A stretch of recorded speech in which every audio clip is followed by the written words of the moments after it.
दोस्तों, आप सभी किसी न किसी सोशल मीडिया प्लेटफॉर्म का इस्तेमाल तो करते ही होंगे। जैसे फेसबुक, इंस्टाग्राम, ट्विटर और भी ऐसे कई सोशल मीडिया प्लेटफॉर्म हैं जिसका इस्तेमाल आज के इस दौर में हम सभी किया करते हैं। लेकिन क्या आप सोच सकते हैं, सोशल मीडिया पे किया गया एक मजाक एक दो नहीं बल्कि 3 लोगों की जान ले सकता है। लेकिन ये बात सच है। सोशल मीडिया का ही एक प्लेटफॉर्म है फेसबुक, जिसे आज के समय में हम सभी लोग इस्तेमाल करते हैं। इसी फेसबुक पे किए गए एक मजाक ने 3 लोगों की जान ले ली। ये कहानी है केरल की, जो एक सच्ची घटना पर आधारित है।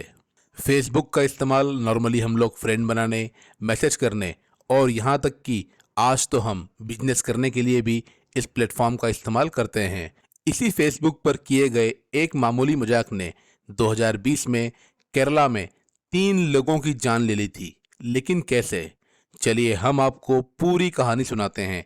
इस कहानी में इतने ट्विस्ट हैं जो आपके दिमाग को चकरा के रख देंगे।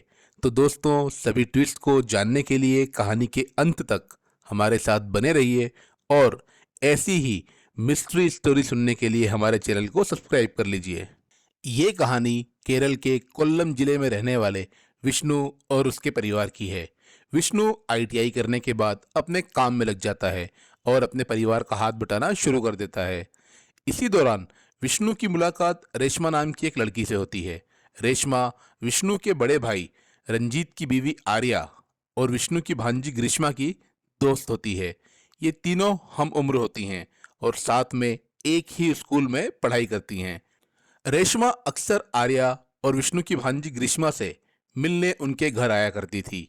इसी दौरान रेशमा और विष्णु की मुलाकात होती है। पहले दोस्ती होती है और फिर दोनों एक दूसरे से प्यार करने लगते हैं और शादी करने का फैसला कर लेते हैं। दोनों अपने परिवार से बात करते हैं और 2017 में दोनों की बड़ी धूमधाम से शादी हो जाती है। इस शादी में आर्या और ग्रीष्मा का बड़ा योगदान होता है और शादी के बाद इनकी दोस्ती और भी गहरी हो जाती है। शादी के बाद सब कुछ एकदम ठीक चलता है और समय बड़ी तेजी के साथ निकलता रहता है। इस दौरान रेशमा माँ भी बनती है और एक बड़ी प्यारी सी बेटी को जन्म देती है। बेटी के जन्म के बाद कुछ समय तक सब ठीक चल रहा होता है, लेकिन धीरे धीरे रेशमा और विष्णु के रिश्तों में दरार पड़ना, कड़वाहट आना शुरू हो जाती है। लेकिन दोनों के रिश्तों में दरार की वजह बेटी का होना नहीं था, बल्कि घर में स्मार्टफोन का आना था। दरअसल रेशमा पहले नॉर्मल फोन यूज किया करती थी, लेकिन रेशमा की डिमांड पर विष्णु उसे स्मार्टफोन लाकर दे देता है। जैसे ही रेशमा के हाथ में स्मार्टफोन आता है, तो वह उसमें इतना खो जाती है कि उसका दूसरे किसी काम में मन नहीं लगता है और धीरे धीरे रेशमा को मोबाइल की लत लग जाती है। अब तो वह अपनी छोटी सी बच्ची पर भी कम ध्यान देने लगती है। 2017 से अब 2020 आ चुका था, लेकिन रेशमा को तो किसी की कोई परवाह थी ही नहीं।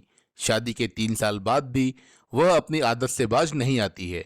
2020 में ही एक दिन विष्णु के दोस्त उसे फोन करके बताते हैं कि तुम्हारी बीवी को वर्कला में देखा है। वर्कला जगह विष्णु के घर से लगभग 20 किलोमीटर की दूरी पर थी, जो एक टूरिस्ट डेस्टिनेशन भी है। ये बात सुन के विष्णु एकदम चौंक जाता है, क्योंकि ऐसा पहली बार हुआ था कि रेशमा अकेले विष्णु को बिना बताए घर से इतनी दूर चली गई थी। विष्णु तुरंत रेशमा को फोन करके पूछता है कि तुम कहाँ हो, तो वह कहती है कि बेटी परेशान कर रही थी, इसलिए इसे घुमाने वर्कला बीच पे आई हूँ। इस बात पर उनके बीच थोड़ी कहासुनी हो जाती है, लेकिन रेशमा के समझाने पर वह मान जाता है और रेशमा को लेने वहां पहुंच जाता है। इसी बीच कोरोना पूरे विश्व में अपनी दस्तक दे चुका था। इस कोरोना में विष्णु का भी काम धंधा बिल्कुल बंद हो जाता है। हालात इतने खराब हो जाते हैं कि विष्णु को अपना घर तक बेचना पड़ता है। घर बेचने के बाद रेशमा के पिता यानी कि विष्णु के ससुर उसे अपने पास बुला लेते हैं। रेशमा के पिता का नाम सुदर्शन पिल्लई था, जो कारपेंटर का काम किया करते थे। अब विष्णु अपने परिवार के साथ रेशमा के घर ही रहना शुरू कर देता है। विष्णु के ससुर उसके घर के पास ही कोट्टू नाम की जगह पर रहते थे। अब साल आ चुका था 2021 और तारीख थी 5 जनवरी 2021 रोज की तरह रेशमा के पिता सुदर्शन सुबह सुबह पास के मंदिर में पूजा करने जाते हैं। मंदिर से वापस आते समय उन्हें पास वाले खेत से कुछ आवाज सुनाई देती है। आवाज का पीछा करते हुए जब वो वहां पहुंचते हैं तो उनके पैरों के नीचे से जमीन सरक जाती है।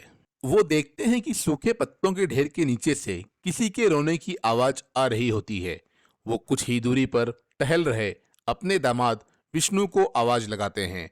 अपने ससुर की आवाज सुन के विष्णु भागता हुआ वहां आता है और जब वह पत्तों को हटाता है तो उसके होश उड़ जाते हैं, क्योंकि पत्तों के नीचे एक नवजात था जिसे देख के लग रहा था कि अभी अभी उसका जन्म हुआ है और जन्म के तुरंत बाद किसी ने उसे यहाँ लाकर रख दिया है। बच्चे की हालत देखते हुए वह उसे तुरंत लेकर अपने घर की तरफ भागते हैं, क्योंकि जो नवजात उन्हें मिला था वह एक लड़की थी और बेहद कमजोर थी। यहाँ तक कि उसका गर्भनाल भी नहीं काटा गया था। सुदर्शन पिल्लई अपने हाथों से ही गर्भनाल को काटते हैं और बच्चे को बड़े आराम से एक साफ कपड़े में लपेटते हैं। बच्ची की हालत बहुत गंभीर थी, इसलिए बिना समय गंवाए विष्णु उस बच्ची को लेकर तिरुवनंतपुरम के एक हॉस्पिटल में जाता है। बच्ची को हॉस्पिटल में भर्ती करवाने के बाद ही विष्णु तुरंत ही पुलिस को भी इस बात की खबर दे देता है। बच्ची की हालत बड़ी गंभीर थी, इसलिए हॉस्पिटल में भर्ती करवाने के बाद भी कुछ ही घंटों के बाद उस बच्ची की सांसें उसका साथ छोड़ देती है और उसकी मृत्यु हो जाती है। अब पुलिस के सामने यह सवाल खड़ा था कि इस मासूम बच्ची के साथ इतनी क्रूरता किसने की है। पुलिस को शक था कि किसी ने बेटी होने की वजह से इस बच्ची को इस हालत में छोड़ दिया था, या फिर किसी ने अपने नाजायज रिश्ते को छुपाने के लिए ये शर्मनाक हरकत की है। अब पुलिस उस बच्ची के कातिल की तलाश में लग जाती है। विष्णु और सुदर्शन दोनों ने ही एक जिम्मेदार नागरिक होने का फर्ज निभाया था, इसलिए पूरे इलाके में उनकी खूब प्रशंसा होती है। कुछ लोकल पत्रकारों से बात करते हुए रेशमा भी उन्हें बताती है कि उनके पति ने ही उस नवजात बच्ची की मदद की और उसे अस्पताल पहुंचाया था। इस बात पर उसे बड़ा गर्व भी था। इधर पुलिस उस बच्ची के कातिल को ढूंढने में अपना पूरा जोर लगा देती है, लेकिन निराशा ही उनके हाथ लगती है। वो उस गांव के हर व्यक्ति से बात करती है और ये भी पूछती है कि क्या आपने बाहर के किसी आदमी को तो यहाँ आते जाते नहीं देखा है, लेकिन कोई भी इस बात की रजामंदी नहीं देता है। अब पुलिस का पूरा शक इस बात पर ही होता है कि ये काम इस गांव के ही किसी आदमी का है। पुलिस अपना पूरा ध्यान इसी तरफ लगाकर जांच करती है, लेकिन यहाँ भी पुलिस को कामयाबी नहीं मिलती है। अब पुलिस सब तरफ से निराश हो चुकी थी और अंत में पुलिस इस बच्ची का डीएनए टेस्ट करवाने का फैसला करती है। इसके लिए पुलिस कोर्ट से बच्ची के डीएनए टेस्ट की जांच के लिए मंजूरी ले लेती है और फिर उस इलाके के आसपास के सभी लड़के लड़कियों का डीएनए लेती है। इसमें कुंवारे और शादीशुदा दोनों लोग शामिल थे। इसके साथ ही विष्णु और उसकी पत्नी रेशमा का भी डीएनए सैंपल लिया जाता है, क्योंकि अगर ये पता लग जाता कि ये बच्ची किसकी है तो उसके कातिल को भी ढूंढना आसान हो जाता। अब पुलिस डीएनए टेस्ट की रिपोर्ट आने का इंतजार करती है। क्योंकि ये मामला मीडिया में जा चुका था, इसलिए पुलिस कोई भी ठोस कदम उठाने से पहले डीएनए की रिपोर्ट का वेट करती है। दूसरी तरफ विष्णु और रेशमा में मोबाइल को लेकर बहस जारी थी। गुस्से में आकर एक दिन विष्णु रेशमा का फोन तक तोड़ देता है। चूंकि विष्णु की जॉब जा चुकी थी, इसलिए अपना घर बेचने के बाद जो पैसे उसके पास थे उसका इस्तेमाल करके वह विदेश जाकर नौकरी करने का फैसला करता है। विष्णु की किस्मत उसका साथ देती है और कुछ ही दिनों बाद वो नौकरी के लिए दुबई चला जाता है और जाने से पहले वह रेशमा को नया फोन भी लेकर देता है। अब 2021 के जून का महीना आ गया था। नवजात बच्ची के माता पिता का पता लगाने के लिए पुलिस ने जो डीएनए सैंपल लिए थे उसको 5 महीने बीत गए थे। 5 महीने बाद पुलिस को इस केस में उस वक्त बड़ी कामयाबी मिलती है जब डीएनए रिपोर्ट उनके हाथ में आती है, क्योंकि बच्ची का डीएनए सुदर्शन के गांव के ही एक शादीशुदा जोड़े से मैच कर जाता है।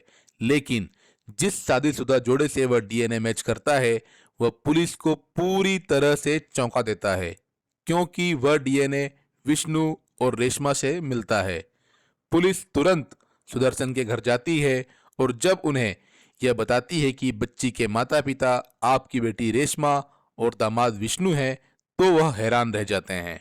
वहां खड़ा हर शख्स इस बात को सुनकर हैरान होता है, लेकिन कुछ लोग हंसने लगते हैं। वो कहते हैं रेशमा कई महीनों से यहाँ रह रही है और अगर वो गर्भवती होती तो क्या हमें मालूम नहीं पड़ता। रेशमा की माँ भी इस बात की पुष्टि करती है कि मैं इसकी माँ हूँ। क्या मुझे भी इस बात की भनक नहीं लगती कि मेरी बेटी गर्भवती है। ये बात कोई छुपाने वाली है कि लड़की गर्भवती हो और किसी को भी इस बात की जानकारी ना हो। पुलिस को यह भी याद करवाया जाता है कि जब ये बच्ची मिली थी उस वक्त भी रेशमा हमारे साथ घर पर ही थी और अगर वो गर्भवती थी तो क्या उसने अकेले ही बच्ची को जन्म दे दिया और किसी को पता भी नहीं लगा। ये कैसे संभव है। रेशमा के घर वालों की बात 100% सही थी और इसमें कोई झूठ नहीं था। लेकिन दूसरी तरफ पुलिस के हाथ में डीएनए रिपोर्ट थी जो चीख चीख के कह रही थी कि बच्ची की बायोलॉजिकल मां रेशमा ही है। सभी तथ्यों को सामने रखने के बाद पुलिस ये फैसला करती है कि हो सकता है कि रिपोर्ट में कुछ गलती हो गई हो, इसलिए दोबारा जांच करवाने का फैसला लिया जाता है। लेकिन दूसरी बार भी जो रिपोर्ट सामने आती है उसमें भी रेशमा ही उस बच्ची की मां निकलती है। अब पुलिस को शक होता है कि कुछ ना कुछ बात तो है जो उससे छुपाई जा रही है, इसलिए पुलिस इस बार डीएनए रिपोर्ट के आधार पर कोर्ट से रेशमा की गिरफ्तारी का आदेश ले लेती है और 22 जुलाई 2021 को रेशमा को अपनी हिरासत में ले लेती है और फिर उससे पूछताछ शुरू होती है। पुलिस की पूछताछ में जो खुलासा होता है वो यकीन से परे होता है। सख्ती से पूछताछ करने पर रेशमा इस बात को मान लेती है कि उस बच्ची को रेशमा ने ही 5 जनवरी 2021 की सुबह जन्म दिया था और उसने खुद ही सबकी नजरों से बचते हुए उस बच्ची को खेत में छुपा दिया था। पुलिस के सामने अब सबसे बड़ा सवाल यह था कि आखिर उसने ऐसा किया क्यों। इस पर रेशमा ने जो खुलासा किया वो बेहद चौंकाने वाला था। रेशमा ने अपनी पूरी कहानी सुनानी शुरू की। उसने बताया जब उसके हाथ में स्मार्टफोन आया तो उसने भी सभी की तरह फेसबुक पर अपना अकाउंट बनाया। इसी फेसबुक पर लगभग 1.5 साल पहले उसकी दोस्ती आनंद नाम के एक लड़के से हुई थी। धीरे धीरे बातचीत होना शुरू होती है और फिर दिन दिन भर वह उससे बात करती रहती थी। यही वो वजह थी जिसके कारण रेशमा दिन भर अपने फोन से चिपकी रहती थी और अपने नए बॉयफ्रेंड से बात करती रहती थी। लेकिन उसने कभी भी विष्णु को इस बात की भनक नहीं लगने दी कि वो फेसबुक पर किसी लड़के से बात कर रही है। बातचीत के दौरान ही दोनों में प्यार हो जाता है और वो शादी करने का फैसला कर लेते हैं। बात जब बहुत आगे बढ़ जाती है तो रेशमा आनंद को बता देती है कि वो शादीशुदा है, जिस पर आनंद कहता है कि मुझे कोई दिक्कत नहीं है, मैं तुम्हें अपनाने को तैयार हूँ। इस बात पर रेशमा बहुत खुश होती है और शादी का फैसला लेने के बाद रेशमा आनंद से मिलने को कहती है। इस बात पर वह राजी हो जाता है। मिलने की जगह भी तय हो जाती है, लेकिन आनंद किसी काम की वजह से वहां नहीं पहुंच पाता है। कुछ समय बाद बातचीत के दौरान ही रेशमा आनंद को बताती है कि वह प्रेग्नेंट है। इस बात पर आनंद कहता है कि मैं तुम्हें शादीशुदा होने के बाद भी अपनाने को तैयार हूं, लेकिन एक बच्ची के साथ अपनाने को तैयार नहीं हूं। इसलिए तुम उस बच्चे के जन्म लेते ही उसे खत्म कर देना और फिर हम बड़े आराम से शादी कर लेंगे। इसलिए जैसे ही बच्ची का जन्म होता है, आनंद के कहे अनुसार रेशमा चुपचाप उसे पास के खेत में मरने के लिए फेंक आती है। इस बात से अनजान कि वो खेत में पड़ी बच्ची उसी की है, विष्णु खेत से उसे उठाता है और अस्पताल तक पहुंचाता है। इधर रेशमा की गिरफ्तारी की खबर सुनते ही विष्णु भी दुबई से वापस आ जाता है और सीधे पुलिस स्टेशन पहुंचता है, जहां उससे भी पूछताछ की जाती है। लेकिन विष्णु जो दावा करता है वो हद से ज्यादा हैरान करने वाला था। विष्णु पुलिस को बताता है कि वो हर समय अपनी पत्नी के साथ रहता था, लेकिन उसे कभी भी ऐसा नहीं लगा कि उसकी पत्नी गर्भवती है। वो यहाँ तक कहता है कि जिस सुबह बच्ची मिली थी उसके 2 दिन पहले ही हम साथ में घूमने भी गए थे, लेकिन उसे बिल्कुल भी नहीं लगा कि रेशमा प्रेग्नेंट है। यहाँ पुलिस बहुत कंफ्यूज होती है और इस बात को पुख्ता करने के लिए वो रेशमा से इस बारे में पूछती है। तो वो कहती है कि विष्णु सही बोल रहा है, मैंने कभी भी उसे प्रेग्नेंट होने की बात नहीं बताई थी, क्योंकि मैंने ये फैसला कर लिया था कि इस बच्चे के जन्म होते ही मैं इसे मार दूंगी और फिर आनंद के साथ दूसरी शादी कर लूंगी। साथ में रेशमा यह भी बताती है कि मैंने उस बच्ची को छोड़ तो दिया, लेकिन उसके बाद से उसकी आनंद से भी बहुत कम बात हुई है। हमने कई बार मिलने का प्लान भी बनाया, लेकिन कभी मिल नहीं पाए। ये बात कंफर्म होने के बाद कि वह बच्ची रेशमा की ही थी, आप सभी के मन में ये सवाल आ रहा होगा कि रेशमा के प्रेग्नेंट होने की जानकारी उसके परिवार, यहाँ तक कि विष्णु को भी कैसे नहीं हुई। तो इसका जवाब हम आपको कहानी में आगे बताएंगे। फिलहाल हम आपको इस कहानी में आए अब तक के सबसे बड़े ट्विस्ट के बारे में बताते हैं। डीएनए की रिपोर्ट आने के बाद और रेशमा के कबूल कर लेने के बाद कि वह बच्ची उसी की थी और इसमें विष्णु का कोई हाथ नहीं था, और ये सब उसने अपने बॉयफ्रेंड आनंद के कहने पर किया था। मतलब आनंद भी इस जुर्म में रेशमा के साथ शामिल था। अब पुलिस आनंद को ढूंढने में लग जाती है। रेशमा ने भी अभी तक आनंद से सिर्फ मैसेज के जरिए ही बात की थी और आनंद को किसी ने भी देखा नहीं था, इसलिए पुलिस के पास आनंद के खिलाफ ज्यादा जानकारी नहीं थी। फेसबुक ही एकमात्र जरिया था जिसके जरिए आनंद का पता किया जा सकता था। इसलिए पुलिस की साइबर टीम आनंद नाम की सभी प्रोफाइल को खंगालना शुरू कर देती है, मगर कहीं से कोई जानकारी हाथ नहीं लगती है। आनंद के नाम से बने लगभग सभी अकाउंट को चेक कर लिया जाता है, लेकिन रेशमा के आनंद का कहीं कोई पता नहीं लगता है। इसी बीच पुलिस को यह पता लगता है कि रेशमा जिस मोबाइल नंबर का इस्तेमाल कर रही है वो उसकी जेठानी और उसकी स्कूल की फ्रेंड आर्या के नाम पर रजिस्टर्ड है। आर्या के बारे में हमने आपको कहानी के शुरू में बताया था। जांच के दौरान यह भी पता लगता है कि एक मोबाइल जो कभी रेशमा यूज करती थी वो भी आर्या ही यूज कर रही है। पुलिस सोचती है कि शायद रेशमा के पुराने मोबाइल से आनंद के बारे में कुछ पता लग सकता है, इसलिए पुलिस पूछताछ के लिए आर्या को एक नोटिस जारी करती है और उसे 24 जुलाई को मोबाइल के साथ पुलिस स्टेशन आने के लिए कहा जाता है। लेकिन ये क्या, 24 जुलाई 2021 की दोपहर को आर्या अपने घर से गायब हो जाती है। कुछ ही समय बीतता है कि मालूम पड़ता है आर्या अकेले गायब नहीं हुई है, उसके साथ ग्रीष्मा मतलब विष्णु की भांजी भी गायब है। ग्रीष्मा के बारे में भी हमने आपको कहानी के शुरू में बताया था। पुलिस अभी एक केस को सुलझा भी नहीं पाई थी कि ये नया केस उसके सामने खड़ा हो जाता है। पुलिस पहले इन दोनों लड़कियों की तलाश शुरू करती है। पुलिस अपनी जांच की शुरुआत आर्या और ग्रीष्मा के घर से ही करती है। खोजबीन के दौरान पुलिस को ग्रीष्मा का लिखा एक नोट मिलता है जिसमें केवल एक लाइन लिखी हुई थी, और वो ये थी कि बच्ची की मौत का जिम्मेदार मुझे नहीं ठहराया जाए। लेकिन ये बस एक लाइन का नोट पुलिस के लिए बड़ा पेच था। पुलिस ये समझ ही नहीं पा रही थी कि आखिर ग्रीष्मा का इस केस से क्या लेना देना है। अब इन दोनों लड़कियों को ढूंढने के लिए पुलिस अपनी जांच में और तेजी कर देती है, क्योंकि इस एक लाइन के नोट का मतलब बस ग्रीष्मा ही उन्हें समझा सकती थी। इसके लिए पुलिस आसपास के सभी सीसीटीवी कैमरा खंगालना शुरू कर देती है। एक जगह की सीसीटीवी फुटेज में आर्या और ग्रीष्मा एक साथ दिखाई देती हैं, लेकिन मिलती कहीं नहीं है। पुलिस दिन भर इन दोनों को पूरे इलाके में ढूंढती है, लेकिन आर्या और ग्रीष्मा का उन्हें कहीं पता नहीं लगता है। अगली सुबह मतलब 25 तारीख को पूरे गांव में हड़कंप मच जाता है। उन्हें खबर मिलती है कि पास की ही एक नदी में दो लड़कियों की लाश मिली है।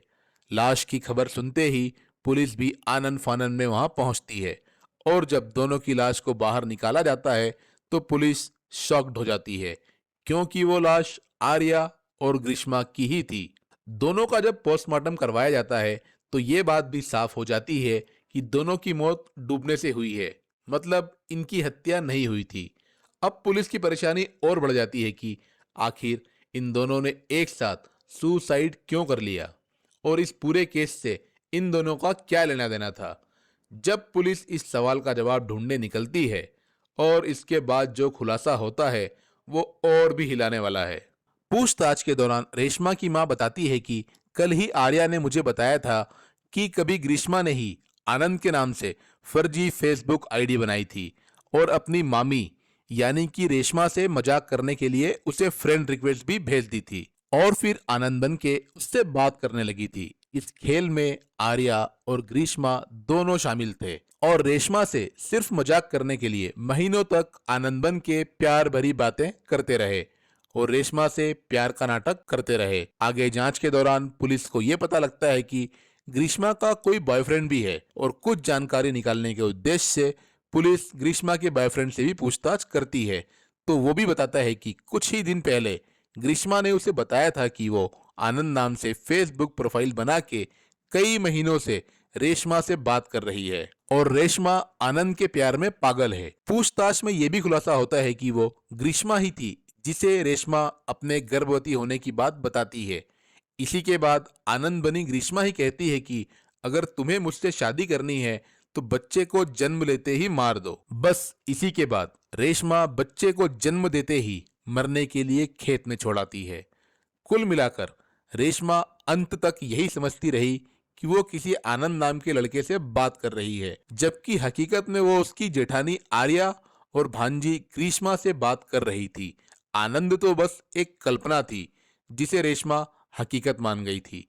जब रेशमा की गिरफ्तारी के कुछ दिनों बाद पुलिस आर्या और ग्रीष्मा को भी पूछताछ के लिए बुलाती है तो वो डर जाती है। उन दोनों को लगता है कि अब बच्चे की मौत का जिम्मेदार उन दोनों को ही बनाया जाएगा और सारा इल्जाम इनके ही सर आएगा, क्योंकि इन दोनों ने ही रेशमा से आनंद बन के बात की है और बच्चे को भी मारने के लिए कहा था। और इसी डर से ये दोनों नदी में कूद करके आत्महत्या कर लेती हैं, जबकि पुलिस ने तो केवल रूटीन इंक्वायरी के लिए आर्या को पुलिस स्टेशन बुलाया था। अब दोस्तों हम आपको उस सवाल का जवाब देते हैं जो आपके दिमाग में अभी भी चल रहा होगा कि क्या ये संभव है कि कोई महिला 9 महीने तक प्रेग्नेंट रहे और किसी को भी इस बारे में जानकारी ना लगे और साथ ही वो अकेले बच्चे को जन्म भी दे दे। पुलिस की पूछताछ में रेशमा की मां और विष्णु पुलिस को बताते हैं कि कई महीनों से रेशमा केवल ढीले ढाले कपड़े ही पहन रही थी। ऐसा रेशमा अपनी प्रेगनेंसी को छुपाने के लिए कर रही थी।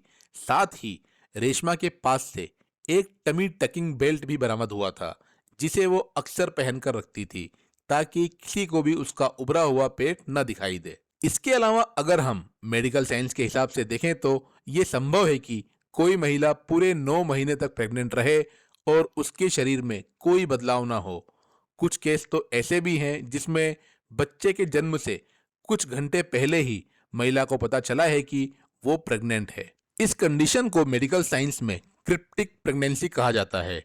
एक्सपर्ट का मानना है कि कहीं ना कहीं रेशमा की प्रेगनेंसी भी क्रिप्टिक प्रेगनेंसी थी, इसलिए किसी को भी यहाँ तक कि विष्णु को भी रेशमा के गर्भवती होने का पता नहीं चल सका। 2019 में ऑस्ट्रेलिया की एक मॉडल एरिन लैंगमैन ने भी ये बताया था कि उन्हें अचानक पेट में दर्द हुआ और उसके कुछ ही घंटे बाद उन्होंने एक बच्चे को जन्म दिया, जबकि उन्हें कभी भी ऐसा नहीं लगा कि वो प्रेग्नेंट हैं। शायद यही सब वजह रही कि किसी को भी रेशमा की प्रेगनेंसी का पता नहीं चल सका। लेकिन यहाँ एक अहम सवाल ये खड़ा होता है कि अगर मान लेते हैं कि ये क्रिप्टिक प्रेगनेंसी थी तो कम से कम प्रसव के दौरान तो रेशमा को दर्द हुआ ही होगा। अकेले प्रसव कराना लगभग नामुमकिन है, तो फिर रेशमा ने ये कैसे किया? तो इसका जवाब आज तक किसी को नहीं मिला। केवल अनुमान ही लगाया जा सकता था कि रेशमा ने काल्पनिक आनंद के प्यार में ये सब कुछ कर दिया था। एक सवाल यहाँ और उठता है कि भले ही रेशमा ये नहीं जानती थी कि असल में आनंद नाम का कोई व्यक्ति इस दुनिया में है ही नहीं, लेकिन ग्रीष्मा और आर्या तो ये बात जानती थी कि ये सब मजाक चल रहा है। उन्होंने क्यों रेशमा से कहा कि जन्म लेते ही बच्चे को मार देना? दरअसल परिवार के दूसरे लोगों की ही तरह ग्रीष्मा और आर्या को भी रेशमा की प्रेगनेंसी का पता नहीं चलता है। इस कारण उन दोनों को ही ये लगता है कि रेशमा प्रेगनेंसी के बारे में झूठ बोल रही है। इसलिए दोनों अपने मजाक को जारी रखते हुए जन्म लेने के बाद बच्चे को मारने के लिए कह देते हैं। दोस्तों, इस पूरे केस में केवल मजाक की वजह से 3 जिंदगियां खत्म हो गई। रेशमा जो अभी तक जेल में बंद है और उसका पूरा परिवार आज तक उस मजाक की कीमत चुका रहा है। इस पूरे केस में पुलिस की ईमानदार कोशिशों का नतीजा ही रहा कि इस मजाक और मजाक के खौफनाक अंजाम से पर्दा उठ पाया और उस नवजात के कातिल मां का पता चल सका। इस कहानी से आपको क्या सीख मिली हमें कमेंट करके जरूर बताइएगा, और आपके हिसाब से असली गुनहगार कौन है हमें कमेंट में जरूर बताएं। वीडियो अगर पसंद आई हो तो इसे शेयर करना ना भूलें ताकि लोग इसे सुने, सीख हासिल कर सकें। और दोस्तों, ऐसी ही मिस्ट्री क्राइम स्टोरी के लिए हमारे चैनल को सब्सक्राइब जरूर करें। हमारे साथ बने रहने के लिए शुक्रिया दोस्तों।